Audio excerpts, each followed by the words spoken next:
At the 1995 NPT Review and Extension Conference, the United States and the 4 NPT nuclear weapon parties agreed that they would complete negotiation of a CTBT by 1996, as I said. This was probably the single most important promise made to gain wide support from non-nuclear weapon states for making the treaty permanent.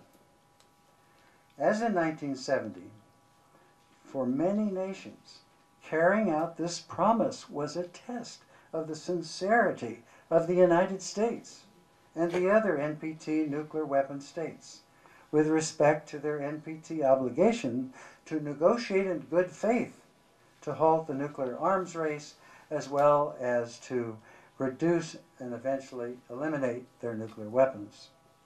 This obligation is what many non-nuclear weapons states parties have long relied upon to reduce what they perceived, correctly, as discrimination against them authorized by the NPT.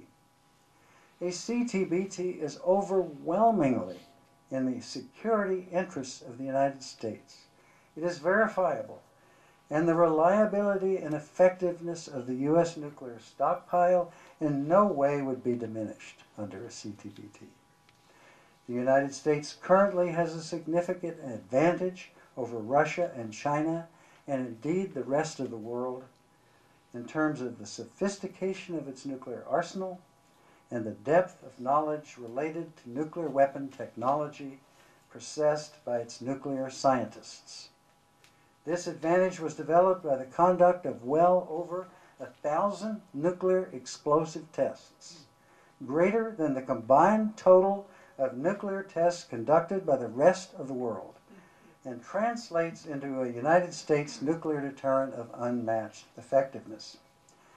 As I said, from the earliest of times, after the completion of the negotiation of the NPT and its entry into force in 1970, the NPT non-nuclear weapon states emphasized that the #1 quid pro quo of renouncing nuclear weapons for them was an end to nuclear weapon tests, that is, a CTBT. Again, this has been reiterated at every NPT review conference that's happened since, especially during the 1995 Review and Extension Conference. And despite all that has happened in the last few years, the United States could ratify the CTB, and by doing that, reverse much of the negativity that surrounds the NPT because of the failure of the nuclear weapon states in general and the United States in particular to live up to their side of the NPT bargain. U.S. ratification, coupled with pressures on holdouts such as India and Pakistan, would permit entry into force of the CTBT and save a seriously threatened nuclear non-proliferation treaty. Hopefully, in the aftermath of the disastrous war in Iraq, the United States will return to its historic mission of pursuing a secure and stable world community based on cooperation, security, and international law and treaty arrangements.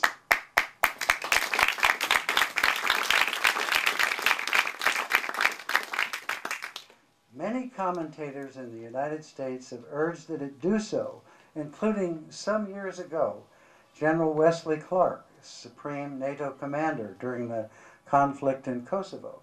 He said in the Washington Post, early in the Iraq War, it would be far better to recognize, as many are belatedly doing, that, quote, victory, close quote, in Iraq will not come from fighting alone, but rather what happens afterwards. And for this we must gather legitimacy from institutions such as the United Nations and NATO. Above all, we must not use our presence in Iraq as a launching pad for self-glorification, imperial pretenses, or further expeditions, but as an opportunity to strengthen the international institutions that we have spent more than 50 years developing and nourishing.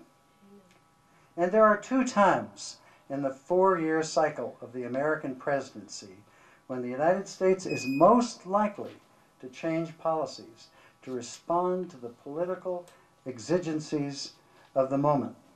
During a presidential campaign year, to respond to issues raised during the campaign, or the first 6 months after a presidential election when a newly elected or re-elected president is empowered to carry out commitments made or judgments held.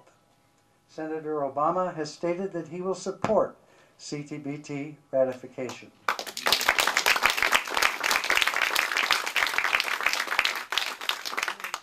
Senator McCain has said he will consider it. Since the publication of the Wall Street Journal article authored by George Shultz, William Perry, Henry Kissinger, and Sam Nunn in January of 2000 on realizing President Ronald Reagan's dream to eliminate nuclear weapons worldwide, the world community has taken new hope that someday this actually could be accomplished and the NPT central bargain finally redeemed. This so-called Hoover Institution group, led by these 4 statesmen, has done considerable work to pave the way for the realization of this goal that has been sought virtually since the beginning of the nuclear age, but never before considered truly possible of being realized. While this goal is recognized that it will take many years to achieve and many interim steps to accomplish, for the first time it is actually conceivable and considered even imperative given the current existential dangers that threaten civilization.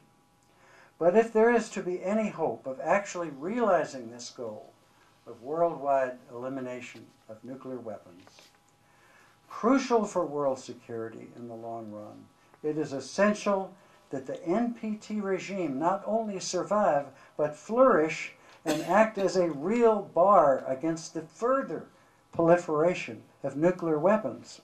Further proliferation would substantially derogate from the goal of the elimination of nuclear weapons. Vital to the flourishing, indeed the survival, of the non-proliferation regime is the near-term ratification by the United States and entry into force of one of the most important elements of the NPT central bargain, the Comprehensive Nuclear Test Ban Treaty. Therefore, in the short term, if the worldwide, verifiable, and effective elimination of nuclear weapons is someday to be achieved, if we want to be absolutely certain that the disaster of Hiroshima will never happen again, then our most immediate objective must be the ratification by the United States of the Test Ban Treaty.